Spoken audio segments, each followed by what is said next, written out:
Assalamualaikum warahmatullahi wabarakatuh. Alhamdulillahi ala ihsanihi wa syukru lahu ala taufiqihi wa imtinani.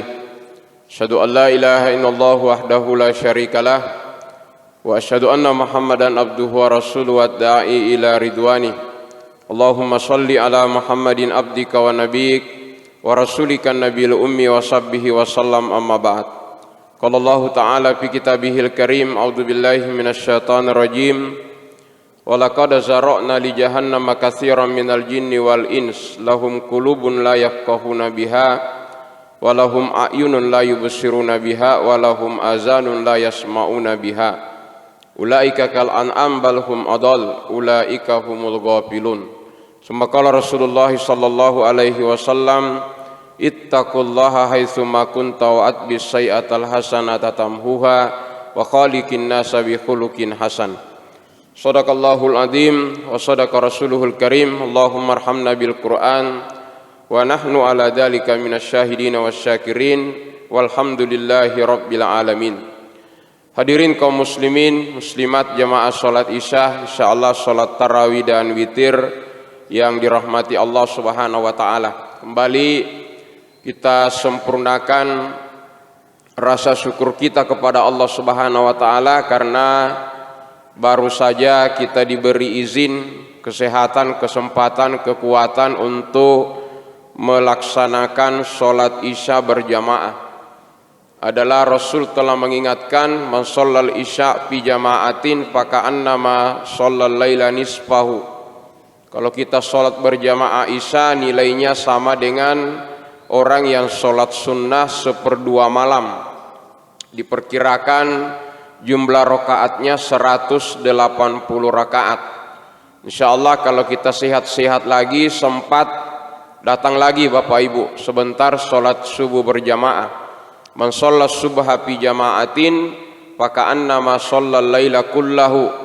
Kalau kita sholat Isya berjamaah, sholat subuh berjamaah, maka insyaallah nilainya di sisi Allah sama dengan orang yang sholat sunnah semalam suntuk, kurang lebih 360 rakaat.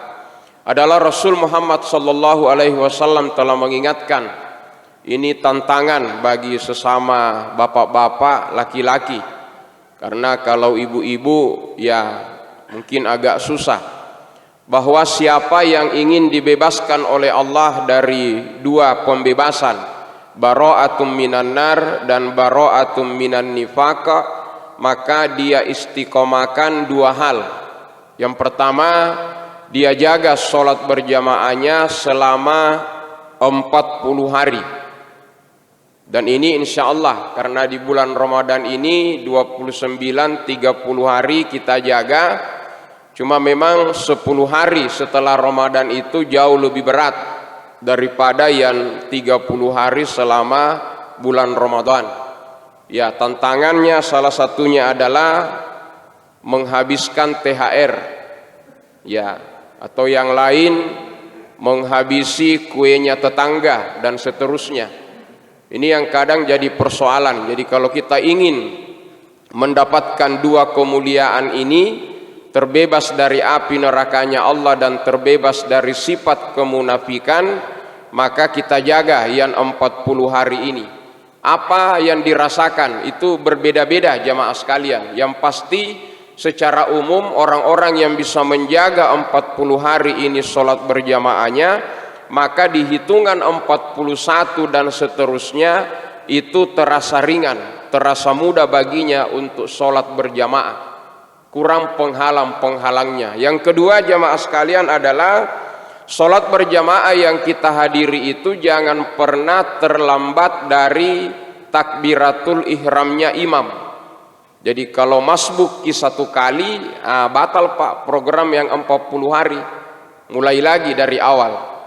Jadi ini insya Allah hadirin jamaah yang dirahmati Allah.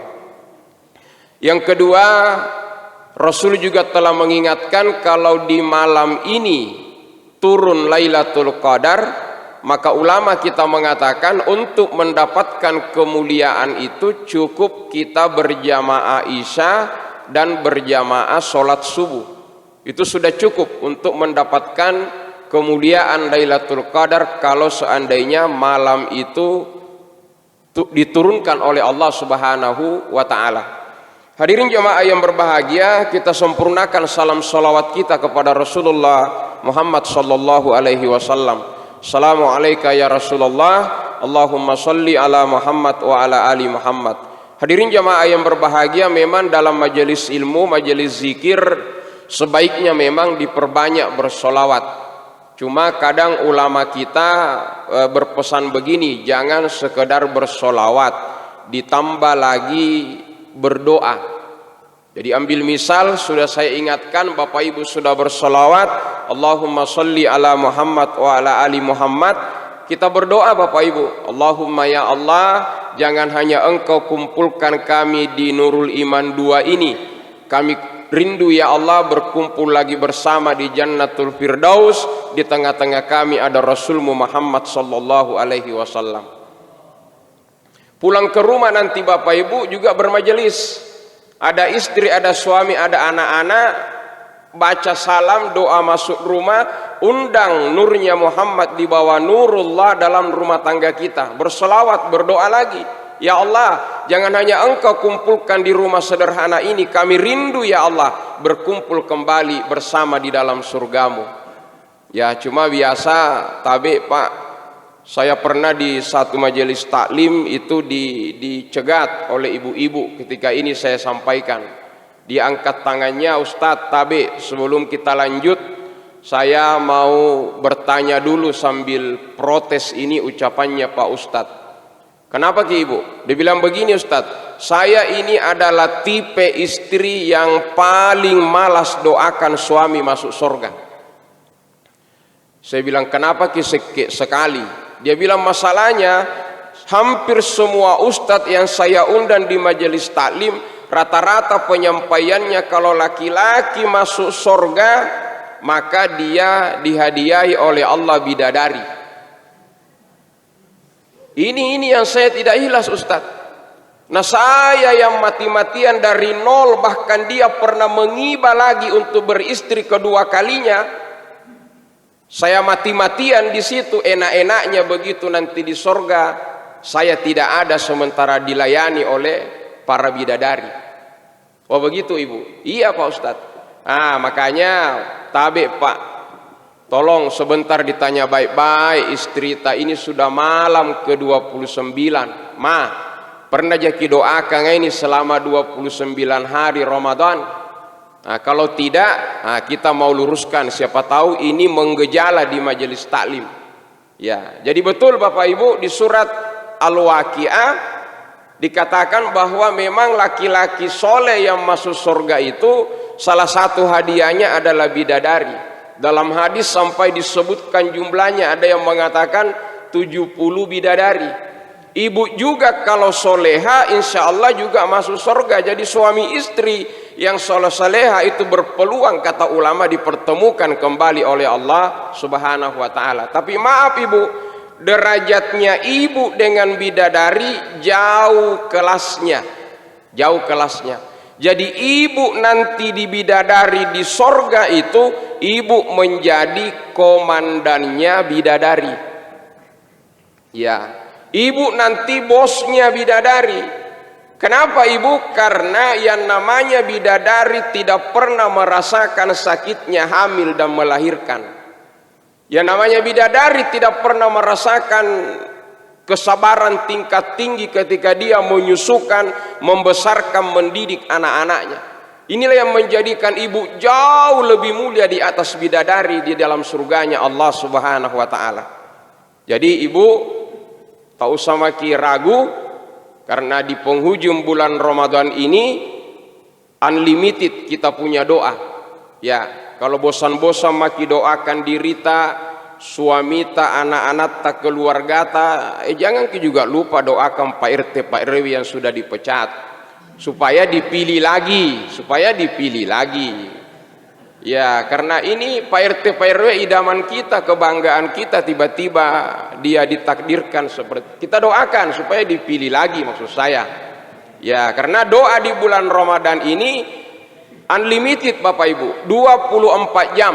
Jadi kita yang bahasa kita ini, doa yang paling terbaik itu dijelaskan di hadis adalah ketika kita mendoakan saudara kita dan dia tidak tahu, maka yang langsung mengaminkan adalah malaikatnya Allah Subhanahu wa taala, dan akibat doa itu kembali kepada siapa yang berdoa baru dirasakan oleh orang-orang yang didoakan.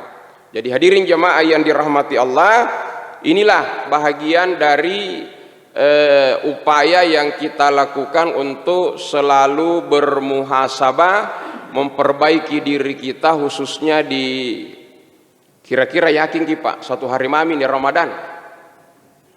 Ya insyaallah, insyaallah.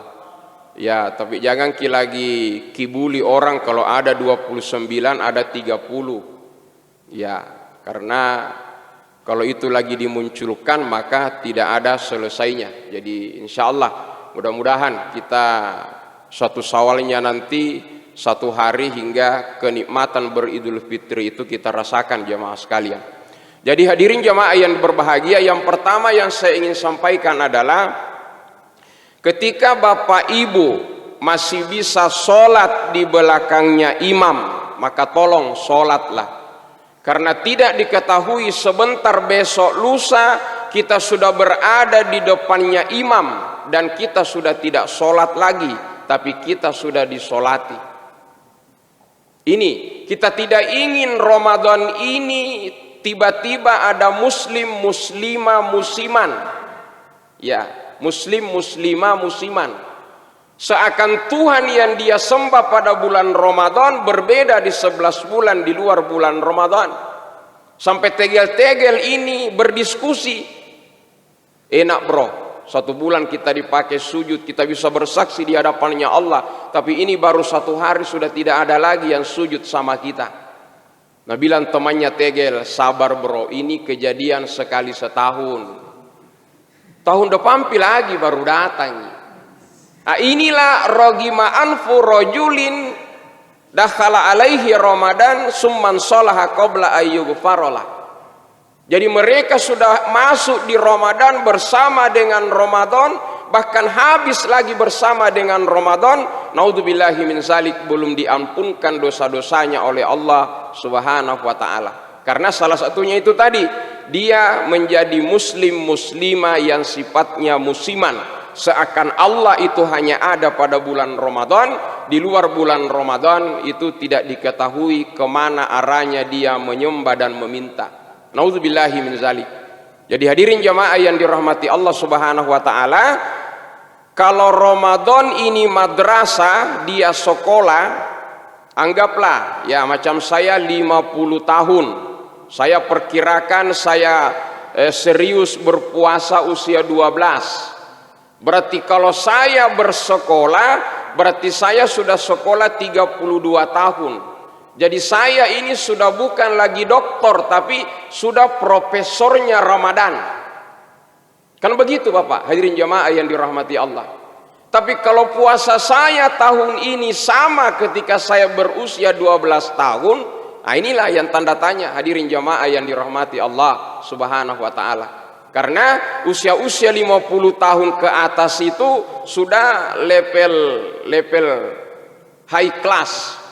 Dia sudah tingkat tinggi hadirin jamaah yang dirahmati Allah. Jadi dia tidak berpikir lagi tentang kuantitas dan seterusnya. Jadi ketika dimulai ya ayyuhalladzina amanu, maka dia mendeteksi ada berapa istilah iman di dalam Al-Quran.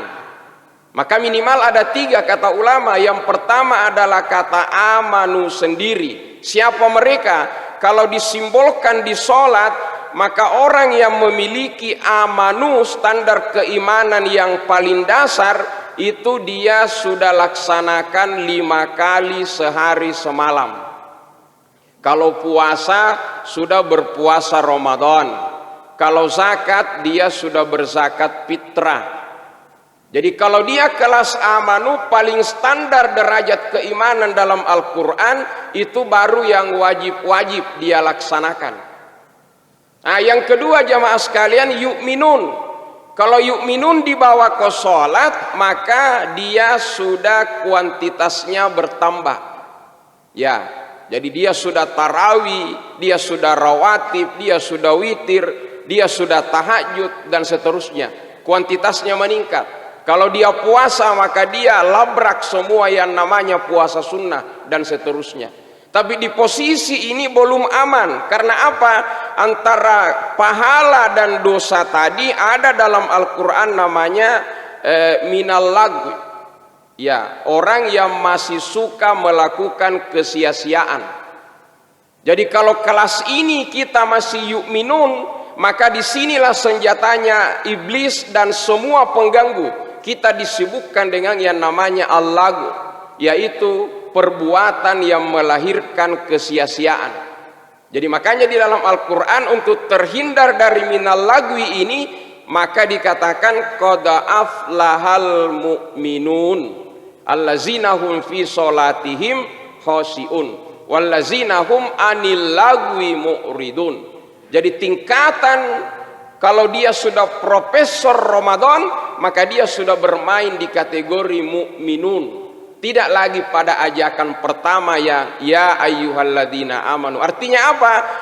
Konsennya bukan lagi kepada kuantitas karena dia sudah menyatu dengan bilangan-bilangan itu, tapi dia sudah bermain di tataran kualitas. Jadi ketika dikatakan la'allakum tattaqun, sama ketika dia kuliah dan dia mengatakan semoga 4 tahun ke depan saya sarjana.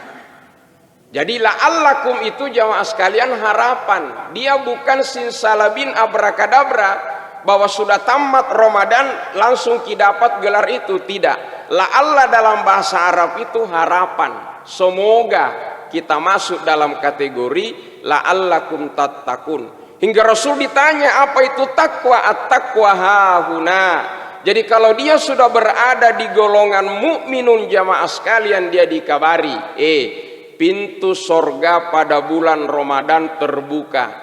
Maka dia tidak bayangkan seperti terbukanya pintu masjid, tapi dia pahami 8 pintu surga terbuka pada bulan Ramadan karena kita dimudahkan oleh Allah Subhanahu wa taala melakukan amalan-amalan yang dengan asbab itulah terbuka pintu surganya Allah Subhanahu wa taala. Ar-Rayyan, maka dia menjadi orang yang imanan wahtisaban dalam puasanya. Ada babul tahajud, ada babul jihad, ada umroh haji, ada sedekah, dan yang luar biasa adalah ada pintu di tengah-tengah. Kata Ibnu Abbas, pintu di tengah-tengah di surga itulah yang disebutkan dan diaminkan oleh Rasul ketika dia mau berkhutbah. Jadi tangga mimbarnya Rasul ada 3. Dia injak yang pertama dia bilang amin, yang kedua amin, yang ketiga amin. Setelah turun ditanya sahabat, ya Rasul, kamu tidak biasanya bilang amin ketika naik di tangga mimbar, ada apa? Dia bilang tadi ketika saya injakkan kakiku di tangga mimbar pertama datang Jibril dengan doanya, celakalah orang-orang yang hidup bersama dengan kedua orang tuanya di masa tuanya, tapi dengan asbab itu dia tidak masuk dalam surganya Allah Subhanahu wa ta'ala. Jadi hadirin jemaah yang dirahmati Allah, kita sudah menjadi saksi. Kalau kita melakukan kebaikan sekecil apapun kepada orang tua kita, maka tak usah menunggu mati, kita masih hidup sudah dibalas oleh Allah Subhanahu wa ta'ala. Tapi kalau kita berani menyakiti kedua orang tua kita, tak usah tunggu namanya sakaratul maut, masih hidup kita sudah mendapatkan akibat dari tidak berbaktinya kita kepada kedua orang tua. Hingga pintu surga yang di tengah-tengah, kata Ibnu Abbas, hanya dimasuki oleh orang-orang yang mendapatkan ridha dari kedua orang tuanya. Inilah yang menjadikan jarak bukan pembatas, uang bukan ukuran, kendaraan bukan masalah. Kemanapun sepanjang orang tuanya masih hidup, maka dia rindu memegang tangan yang kurus yang sudah rapuh itu, minta ridhonya di hadapannya Allah Subhanahu wa ta'ala.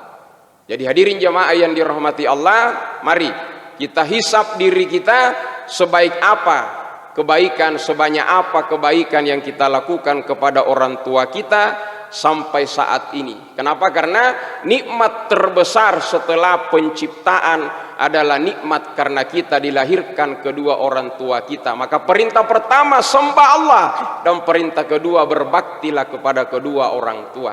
Tangga kedua, kata Rasul, Jibril berdoa, siapa yang disebut namaku di hadapannya dia tidak bersolawat, maka dia merugi. Jadi Bapak Ibu, mari jangan juga solawat ini disalah artikan. Ada anak muda kita remaja, dia bilang, saya mau beli MX Ustadz, tapi belum sampai uang saya. Terus apa Anda kerja? Kebetulan Ustadz, kalau saya lewati dealer. Jadi setiap hari saya singgah di dealer, elus-elus itu motor pakai salawat. Allahumma sholli ala Muhammad. Itu tidak salah. Yang salah itu karena sholawat ini adalah ibadah, kita tukar dengan urusan dunia. Jadi nanti kita ketemu Pak Imam di akhirat, kita malu sendiri. Kenapa? Karena Pak Imam begitu ketemu Rasul mengatakan, Pak Imam, kau tidak sekedar menjadi umatku, tapi saya saksi kau adalah umat terbaik, dengan izin Allah dan syafaatku kau masuk dalam surgaku. Maka datanglah remaja masjid. Ya tunggu dulu. Datang remaja masjid, ketuanya lagi. Saya juga rajin bersalawat ya Allah, ya Rasul. Saya diajari sama Pak Imam ini. Kenapa dia masuk surga dengan syafaatmu, saya tidak? Ya gampang saja, buka daftar salawatnya Pak Ketua. Begitu dilihat, ternyata dia mau bersalawat karena dia mau beli NMAX. Dia bersalawat karena ada cewek cantik yang dia senter-senter bela. Setiap lewat di depan rumahnya dia bersolawat. Rutin jabat tangan dengan calon mertua dia tiup pakai solawat dan seterusnya.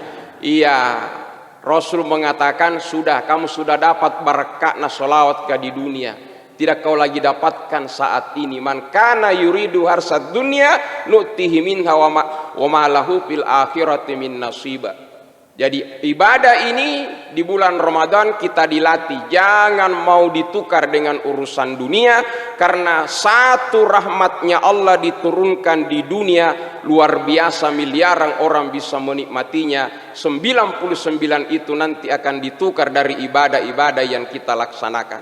Jadi hadirin jamaah yang dirahmati Allah Subhanahu wa taala, di tangga ketiga Rasul mengatakan, saya dikabari bahwasanya siapa yang dapati Ramadan bersama dengan Ramadan dan dia belum diampuni oleh Allah, maka dialah orang-orang yang merugi di hadapannya Allah Subhanahu wa taala. Hadirin jamaah yang dirahmati Allah, haruskah berapa Ramadan lagi yang harus dianugerahkan Allah kepada kita? Memang sampai hari kiamat ada terus Ramadan. Persoalannya, mampukah kita jamin kalau tahun depan ini kita masih dapati Ramadan? Tidak ada jaminan itu jamaah sekalian. Maka hari ini setiap saat, setiap detik selalu berjanji, boleh jadi ya Allah, ini adalah detik terakhir di Ramadan terakhir saya saat ini. Maka jangan. Jadilah orang mukmin sejati yang terbebas dari namanya minal lagwi, persoalan-persoalan yang menyibukkan yang tidak ada manfaatnya. Karena ketika larut dalam kesia-siaan, maka mendekatkan diri kepada kemaksiatan. Jadi hadirin jamaah yang dirahmati Allah, sebagai penutup, insya Allah karena di hadis dikatakan doa itu tertolak minimal ada 3. Boleh jadi karena pakaian yang dia pakai haram, boleh jadi karena makanan yang dia makan haram, atau yang dia minum minuman yang haram. Jadi adalah Hajjaj bin Yusuf As-Saqafi.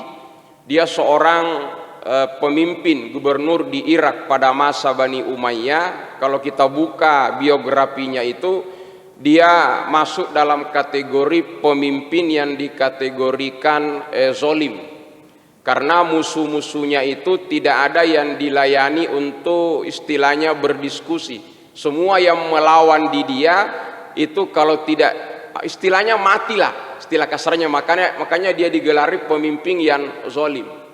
Nah, suatu ketika bahasa kita ini, karena dia gubernur, dia mau pasang bupati-bupatinya, maka dikirimlah itu, dipasangilah di Basra, di Kufah, di ini bupatinya. Tapi karena ketahuan bahwa gubernurnya adalah yang zolim, sementara saat itu Irak adalah puncak keemasan Islam, ulama-ulama besar ada di sana, maka saat itu hanya dalam hitungan waktu yang cepat dengan berdoanya para ulama ini, maka tidak ada pemimpin yang bertahan di daerah mereka. Hanya hitungan hari Bapak sekalian, itu ada saja masalahnya. Hingga bingunglah Hajjaj ini, bagaimana caranya memasang bupati-bupati sesuai keinginannya. Maka dia pun berani menzolimi para ulama. Apa dia lakukan? Dia perintahkan, siapa yang tidak mengumpulkan telur di alun-alun, maka saya penggal kepalanya. Siapapun dia warga Irak harus bawa telur di alun-alun. Ini rakyat berpikir lagi, ini akal busuk apa lagi ini? Ya kalau kita Pak di akhir-akhir begini kan gampang, mungkin mau bikin kue bolu kah apa, ya gampang. Karena memang ya akhirnya terkumpul ini telur, maka tersenyumlah Hajjaj. Dia bilang ternyata seluruh penduduk Irak datang. Maka diberitahu tentaranya, biarkan telur itu di situ, tunggu perintah besok. Maka besoknya sudah satu malam dia sampaikan lagi, suruh kembali itu rakyat Irak ngambil kembali telurnya. Nah, maka mulailah bingung rakyat, apa memang Jaku bilang pasti napatol lagi Hajjaj. Datanglah orang mulai bingung, termasuk ulamanya. Perasaan kemarin telur yang kubawa kutaruh di sudut agak besar, tapi tidak kutahu yang mana saya punya telur. Akhirnya kesimpulannya yang penting ambil telur dan bawa ke rumah. Tetapi tidak ada yang bawa telur dari telur yang dia bawa kemarin. Artinya bukan telurnya nak ambil Bapak Ibu. Akhirnya kembali. 1 minggu kemudian Hajjaj memasang lagi bupatinya, dan semua yang dipasang sebelum dikirim dia sudah mengundurkan diri. Percuma Hajjaj, saya tidak mau bikin malu, baru 3 hari sudah ada masalah. Tidak, saya jamin kali ini, saya jamin Anda sukses di daerah yang Anda akan pimpin. Terbukti jamaah sekalian, bertahan kepemimpinan para bupati, tidak ada lagi persoalan. Maka ulama-ulama ini mengadu kepada syekhnya, Syekh, selama ini doa kami makbul, tapi ini sudah berbulan-bulan kami berdoa tidak pernah lagi dikabulkan kami punya doa. Maka diceritakanlah kisahnya, dan syekhnya menyimpulkan, disinilah persoalannya. Karena kamu berhasil mengambil telur yang bukan milikmu, itulah yang engkau makan, menjadi darah, menjadi daging. Itulah yang menyumpal telingamu kalau orang azan as-salatu khairun minan naum, yang kau dengar an-naum khairun minas shalah. Jadi hadirin jemaah yang dirahmati Allah, Ramadan telah mendidik kita, jangankan yang haram, yang halal pun mampu kutinggalkan selama bulan Ramadan. Maka kita berjanji tidak akan pernah berani mendekati apa yang diharamkan di luar bulan Ramadan, karena yang halal saja kita mampu menahan diri.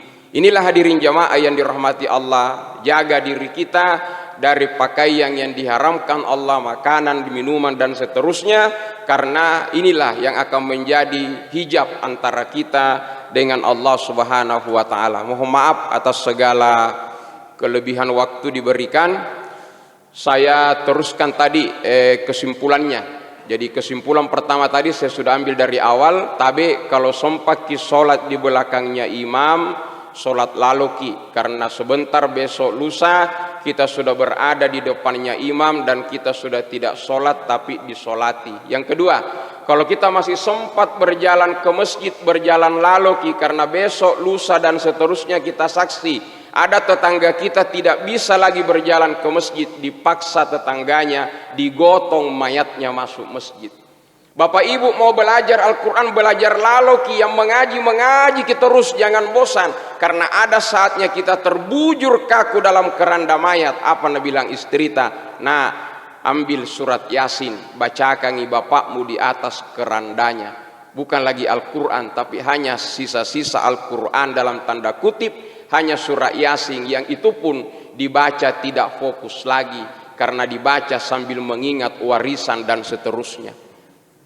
Yang keempat, hadirin jemaah yang dirahmati Allah, kalau masih sempat bersedekah, bersedekah ki kullu ma'rufin sedekah. Karena jutaan manusia di alam kubur seandainya dihidupkan oleh Allah satu detik dan ditanya apa yang engkau mau lakukan, fa asaddaqa wa akum minas solihin, saya mau bersedekah ya Allah, saya mau beramal soleh. Maka mari sisa-sisa Ramadan ini kita semua ini adalah profesor Ramadan. Malu kita kalau pola-pola hidup Ramadan kita tidak bisa praktekkan kembali di 11 bulan di luar bulan Ramadan sebagai simbol keberhasilan kita meraih nilai-nilai ketakwaan di sisinya Allah Subhanahu wa taala. Subhanakallahumma bihamdik, nasyhadu an la ilaha illa anta wa nastaghfiruka wa natubu ilaik. Subhana rabbika rabbil izzati amma yasifun wa salamun alal mursalin walhamdulillahi rabbil alamin. Wassalamu alaikum warahmatullahi wabarakatuh.